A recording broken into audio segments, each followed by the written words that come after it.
ಇನ್ನು G T ದೇವೇಗೌಡರ ಮಾತಿನಲ್ಲೇ ಮತ್ತೊಂದು ವಿಚಾರ ಪ್ರಸ್ತಾಪ ಆಯಿತು. ಯಾಕೆ ಬೇರೆಯವ್ರ ಹೆಸರಲ್ಲಿಲ್ವಾ FIR, ಕೇವಲ ಸಿದ್ದರಾಮಯ್ಯನವರ ವಿಚಾರದಲ್ಲಿ ಮಾತ್ರನ ಇರೋದು ಕೇಸು? ಹೀಗದು ಯಾವ ಗಳಿಗೆಯಲ್ಲಿ ಹೇಳಿದ್ರೋ ಏನೋ ಜಿ ಟಿ ದೇವೇಗೌಡರು HD ಕುಮಾರಸ್ವಾಮಿ ಅವರ ವಿರುದ್ಧವಾಗಿ ಮತ್ತೊಂದು ಕೇಸ್ ದಾಖಲಾಯ್ತು ಇವತ್ತು.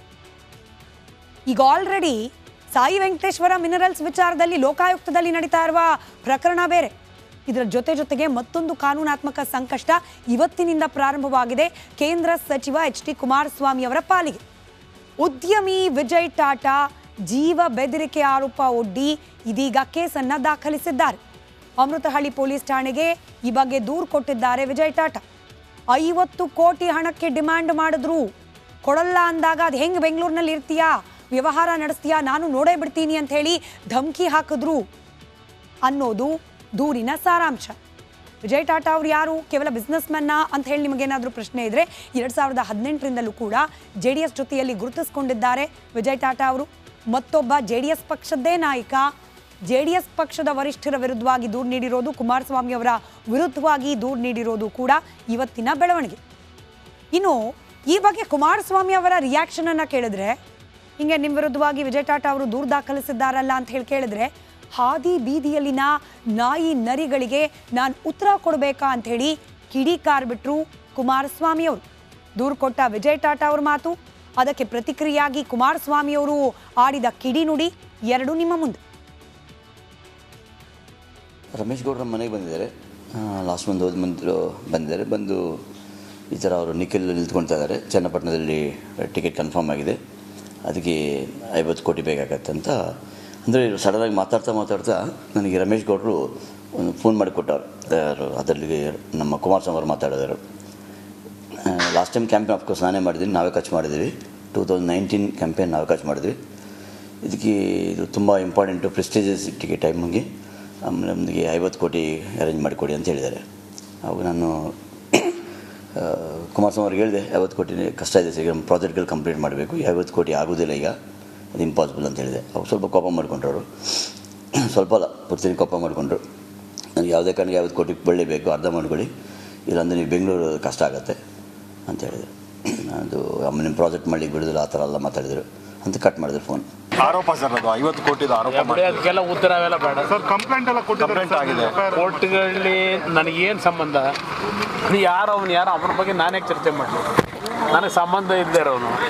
ಯಾವ ಕೋರ್ಟ್ಗಳನ್ನ ಯಾರು ಕೊಡಿಸೋದ್ರೆ ಏನು ಅನ್ನೋದಿಲ್ಲ, ಆಮೇಲೆ ಚರ್ಚೆ FIR ಆಗಲಿ ಬನ್ನಿ. ಎಲೆಕ್ಷನ್ಗೆ 50 ಕೋಟಿ ಬೇಕು ಉಪಚುನಾವಣೆ. ಈ ವಿಷಯ ಚರ್ಚೆ ಮಾಡೋ ವಿಷಯನ, ಈ ವಿಷಯಕ್ಕೆಲ್ಲ ಉತ್ತರ ಕೊಡಲ್ಲ.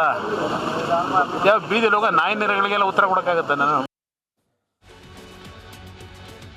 ಕುಮಾರಸ್ವಾಮಿ ಅವರು ಅವ್ರು ಯಾರಂತಲೇ ಗೊತ್ತಿಲ್ಲ, ಹಾದಿ ಬೀದಿಯಲ್ಲಿ ಹೋಗೋರು ಇತ್ಯಾದಿ ಹೇಳಿದ ವಿಜಯ್ ಟಾಟಾ ಅವರು ನಾವಾಗಲೇ ಹೇಳಿದಾಗೆ 2018ರಿಂದಲೂ ಕೂಡ JDS ಜೊತೆಯಲ್ಲಿ ಗುರುತಿಸಿಕೊಂಡವರು. ಇನ್ಫ್ಯಾಕ್ಟ್ JDSನ ಸೋಷಿಯಲ್ ಮೀಡಿಯಾ ಸಾಮಾಜಿಕ ತಾಣದ ಘಟಕದ ಉಪಾಧ್ಯಕ್ಷರಾಗಿ ಕೂಡ ಸೇವೆಯನ್ನು ಸಲ್ಲಿಸ್ತಿರುವರು.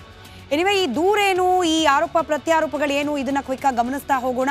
ಬರೋಬ್ಬರಿ 50 ಕೋಟಿ ಕೇಳಿ ಬೆದರಿಕೆ ಒಡ್ಡಿದ ಆರೋಪದ ಅಡಿಯಲ್ಲಿ ಕೇಸ್ ದಾಖಲಿಸಿದ್ದಾರೆ ವಿಜಯ್ ಟಾಟಾ ಅವರು. ಈಗ ಲೇಟೆಸ್ಟ್ ಬಂದಿರೋ ಮಾಹಿತಿ ಪ್ರಕಾರ, ಇನ್ ಕೇಸ್ ಏನಾದರೂ ಕುಮಾರಸ್ವಾಮಿ ಅವರು ಹೌದು ನಾನು ಬೆದರಿಕೆ ಹಾಕಿದ್ದು ಡಿಮ್ಯಾಂಡ್ ಮಾಡಿದ್ದು ನಿಜ ಅಂತ ಒಪ್ಕೊಂಡ್ರೆ ಕೇಸ್ ವಾಪಸ್ ಪಡಿತೀನಿ ಅಂತ ಹೇಳಿದ್ದಾರಂತೆ ವಿಜಯ್ ಟಾಟಾ ಅವರು. ಎನಿವೆ, ಕುಮಾರಸ್ವಾಮಿ ಅವರು ಒಪ್ಕೊಳ್ತಾರಾ, ವಿಜಯ್ ಟಾಟಾ ಅವರು ಕೇಸ್ ವಾಪಸ್ ತಗೊಳ್ತಾರಾ, ಮುಂದಿನ ಹಂತದಲ್ಲಿ ಗಮನಿಸ್ತಾ ಹೋಗೋಣ. ಈಗ ಲೇಟೆಸ್ಟ್ ಆಗಿ ದೂರು ದಾಖಲೆ ಏನಾಗಿದೆ ಅದಕ್ಕೆ ಸಂಬಂಧಪಟ್ಟಂತೆ ಇರುವ ಡೀಟೇಲ್ಸ್ ಅನ್ನ ಗಮನಿಸೋಣ. ವಿಜಯ್ ಟಾಟಾ ಉದ್ಯಮಿ ಜೊತೆಯಲ್ಲಿ JDS ನಾಯಕರು, ಆಗಲೇ ಹೇಳಿದ ಹಾಗೆ JDS ಸಾಮಾಜಿಕ ತಾಣದ ಉಪಾಧ್ಯಕ್ಷರಾಗಿದ್ದವರು ವಿಜಯ್ ಟಾಟಾ ಅವರು. ಮಂಡ್ಯ ಲೋಕಸಭಾ ಚುನಾವಣೆ ಸಂದರ್ಭದಲ್ಲಿ ಕುಮಾರಸ್ವಾಮಿಯವರ ಪರವಾಗಿ ಬಿರುಸಿನ ಪ್ರಚಾರವನ್ನ ಮಾಡಿದವರು. ಕೆಲ ತಿಂಗಳಿನಿಂದ ರಾಜಕೀಯಕ್ಕಿಂತ ಹೆಚ್ಚಾಗಿ ರಿಯಲ್ ಎಸ್ಟೇಟ್ನತ್ತ ಗಮನ ಹರಿಸಿದ್ರು ವಿಜಯ್ ಟಾಟಾ. ಇನ್ನು ಅವರು ಹೇಳಿರೋ ಪ್ರಕಾರ ಈ ಬೆದರಿಕೆ ಕಾಲು ಇತ್ಯಾದಿ ಆಗಿರೋದು ಆಗಸ್ಟ್ 24ನೇ ತಾರೀಕು ಇದೇ ವರ್ಷ. ರಮೇಶ್ ಗೌಡ ಅವರು ಮನೆಗೆ ಬಂದಿದ್ರಂತೆ, ವಿಜಯ್ ಟಾಟಾ ಅವರ ಮನೆಗೆ. ಚನ್ನಪಟ್ಟಣದಲ್ಲಿ ಅಂದ್ರೆ ಬೈ ಎಲೆಕ್ಷನ್ನಲ್ಲಿ ನಿಖಿಲ್ ಕುಮಾರಸ್ವಾಮಿ ಅವರು ಸ್ಪರ್ಧೆ ಮಾಡೋದು ಪಕ್ಕಾ ಆಗ್ಬಿಟ್ಟಿದೆ ಅನ್ನೋ ವಿಚಾರವನ್ನ ಮಾತುಕತೆ ನಡೆಸ್ತಿದ್ರಂತೆ. ಆ ಸಂದರ್ಭದಲ್ಲೇ ಕುಮಾರಸ್ವಾಮಿ ಅವರು ಫೋನ್ ಮಾಡಿದ್ದಾರೆ ಅನ್ನೋದು ವಿಜಯ್ ಟಾಟಾ ಅವರ ಮಾತು. ಕಾಲ್ ಮಾಡಿದ ಕುಮಾರಸ್ವಾಮಿ ಅವರು ಚನ್ನಪಟ್ಟಣದಲ್ಲಿ ನಿಖಿಲ್ ಕುಮಾರಸ್ವಾಮಿ ಸ್ಪರ್ಧೆ ಮಾಡ್ತಾರೆ, ಚುನಾವಣೆ ಖರ್ಚಿಗೆ ಅಂತ ಹೇಳಿ 50 ಕೋಟಿ ಕೊಡಿ ಅಂತ ಡಿಮ್ಯಾಂಡ್ ಮಾಡಿದ್ರಂತೆ. 50 ಕೋಟಿ 50 ಕೋಟಿ ಎಲ್ಲ ಕೊಡೋಕ್ಕಾಗಲ್ಲ ಸರ್ ಅಂತ ಹೇಳಿ ವಿಜಯ್ ಟಾಟಾ ಹೇಳಿದ್ರಂತೆ. ಇದಕ್ಕೆ ಕುಮಾರಸ್ವಾಮಿ ಅವರು ಕೋಪ ಮಾಡ್ಕೊಂಡ್ಬಿಟ್ರು. ಕೊಡಲ್ವಾ? ನೀವು ಅದು ಹೇಗೆ ಬೆಂಗಳೂರಿನಲ್ಲಿ ಬದುಕ್ತೀರಾ? ನಾನು ನೋಡ್ತೇನೆ, ನೀವು ಬದುಕೋದೆ ಕಷ್ಟವಾಗುತ್ತೆ, ನೋಡ್ತಾ ಇರಿ. ರಿಯಲ್ ಎಸ್ಟೇಟ್ ಪ್ರಾಜೆಕ್ಟ್ ಕಂಪ್ಲೀಟ್ ಆಗೋಕೆ ನಾವು ಬಿಡೋದಿಲ್ಲ ಅಂಥೇಳಿ 50 ಕೋಟಿ ಕೊಡಲ್ಲ ಅಂದಿದ್ದಕ್ಕೆ ಬೆದರಿಕೆ ಹಾಕಿದ್ರು ಕುಮಾರಸ್ವಾಮಿ ಅನ್ನೋದು ವಿಜಯ್ ಟಾಟಾ ಅವರ ದೂರು. ಕೇವಲ ಇಷ್ಟು ಮಾತ್ರ ಅಲ್ವಂತೆ, ಕುಮಾರಸ್ವಾಮಿ ಅವರು 50 ಕೋಟಿ ಕೇಳಿದ ಮಾತ್ರ ಅಲ್ಲಂತೆ, ಮನೆಗೆ ಹೋಗಿದ್ದ ರಮೇಶ್ ಗೌಡ್ರು 5 ಕೋಟಿ ಕೊಡಿ ಅಂತ ಕೇಳ್ಬಿಟ್ರಂತೆ. ಯಾಕೆ 5 ಕೋಟಿ? ದೇವಸ್ಥಾನ, ಶಾಲೆ ಇದೆಲ್ಲ ಕಟ್ಟಬೇಕು, ಹಿಂಗಾಗಿ 5 ಕೋಟಿ ಕೊಡಿ ಅಂತ ಹೇಳಿ ಇವ್ರು ಬೇರೆ ಸಪ್ರೇಟ್ ಡಿಮ್ಯಾಂಡ್ ಅಂತೆ. ಯಾವುದೇ ಕಾರಣಕ್ಕೂ ದುಡ್ಡು ಕೊಡೋಕ್ಕಾಗಲ್ಲ ಅಂತ ಹೇಳಿ ಕಳುಹಿಸಿದೆ ಅನ್ನೋದನ್ನ ವಿಜಯ್ ಟಾಟಾ ಅವರು ದೂರಿನಲ್ಲಿ ಉಲ್ಲೇಖ ಮಾಡಿದ್ದಾರೆ. ಇದೇ ದೂರನ್ನು ಆಧರಿಸಿ FIR ಅನ್ನು ದಾಖಲು ಮಾಡಿಕೊಂಡಿದ್ದಾರೆ ಪೊಲೀಸರು. ಈ ದೂರಿನ ಅನ್ವಯ ಮನೆಗೆ ಬಂದಿದ್ರು ಅಂತ ಹೇಳಲಾಗ್ತಾ ಇರುವ ರಮೇಶ್ ಗೌಡ್ರು A1 ಹಾಗೆ HD ಕುಮಾರಸ್ವಾಮಿ ಅವರು A2.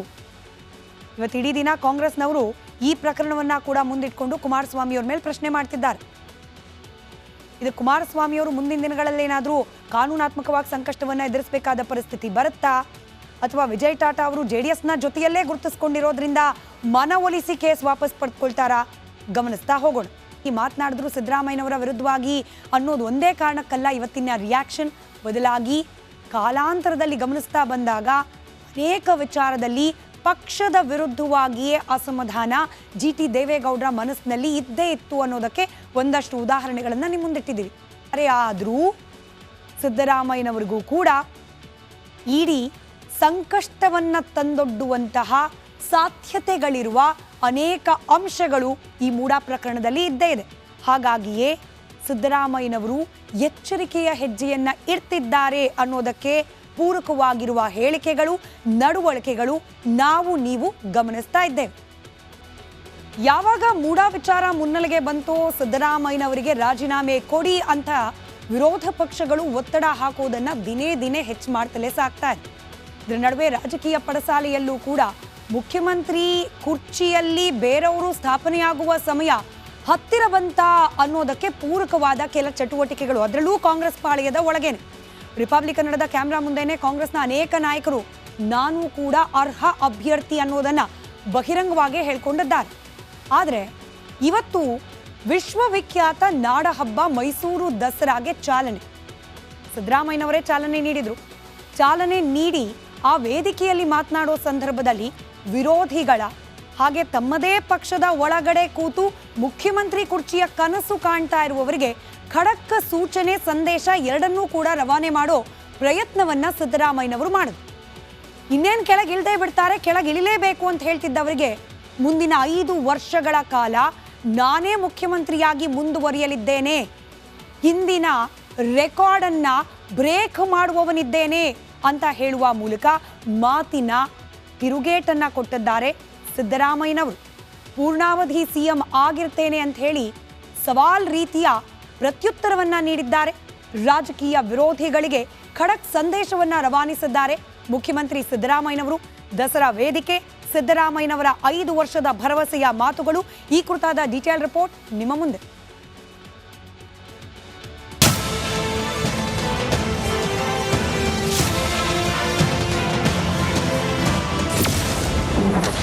ಮೈಸೂರು ಪೇಟ ಬೇಡ, CM ಪಟ್ಟ ಬೇಕು. ಮುಂದೆ 5 ವರ್ಷ ಸಿದ್ದರಾಮಯ್ಯ ಮುಖ್ಯಮಂತ್ರಿ. ಸಿದ್ದರಾಮಯ್ಯ ಯಾರಿಗೆ ಗೊತ್ತಿಲ್ಲ ಹೇಳಿ, ವರ್ಣರಂಜಿತ ವ್ಯಕ್ತಿತ್ವ, ದೊಡ್ಡ ಸಾಧಕ, ಸಣ್ಣ ಪುಟ್ಟ ವಿವಾದಗಳ ಮೂಲಕವೂ ಸುದ್ದಿ ಮಾಡಿದ ನಾಯಕ ಅಂತ ಸಿದ್ದು ಇವತ್ತು ಕೂಡ ಸದ್ದು ಮಾಡಿದ್ರು. ದಸರಾ ಉದ್ಘಾಟನೆಗೆ ಬಂದ ಲೋಕಲ್ ಹೈದ ಮೈಸೂರು ಪೇಟ ಧರಿಸಿಕೊಳ್ಳಲು ನಿರಾಕರಿಸಿದ್ರು. ಹಾರ ತುರಾಯಿಗೆ ಕೊರಳೊಡ್ಡಿದ ಸಿದ್ದರಾಮಯ್ಯ. ಪೇಟ ಹಾಕುವಾಗ ಬೇಡ ಎಂದ ಮುಖ್ಯಮಂತ್ರಿ ಹಾರ ಶಾಲು ಹಾಕಿಸಿಕೊಂಡು ಸನ್ಮಾನ ಸ್ವೀಕಾರ ಮಾಡಿದ್ರು. ಚಾಮುಂಡೇಶ್ವರಿ ಮೂರ್ತಿ ಪಡೆದು ಧನ್ಯರಾದ್ರು. ಮತ್ತೊಮ್ಮೆ ಪೂರ್ಣಾವಧಿಗೆ ನಾನೇ ಮುಖ್ಯಮಂತ್ರಿ. 5 ವರ್ಷಗಳ ಕಾಲ ಅಭಿವೃದ್ಧಿ ಮಾಡ್ತಕ್ಕಂಥ ಪ್ರಯತ್ನವನ್ನು ನಾವು ಮಾಡೇ ಮಾಡ್ತೀವಿ ಅಂತಕ್ಕಂಥ ಮಾತುಗಳನ್ನು ಕೂಡ ಹೇಳಲಿಕ್ಕೆ ಬಯಸ್ತಾ ಇದ್ದೇನೆ. ಹಿಂದೇನೂ ನಾನು ಮುಖ್ಯಮಂತ್ರಿ ಆಗಿರುವಾಗ 5 ವರ್ಷಗಳ ಕಾಲ ಬಹುಶಃ ಕರ್ನಾಟಕದ ಇತಿಹಾಸದಲ್ಲಿ ದೇವರಾಜ ಅರಸರವ್ರನ್ನ ಬಿಟ್ಟು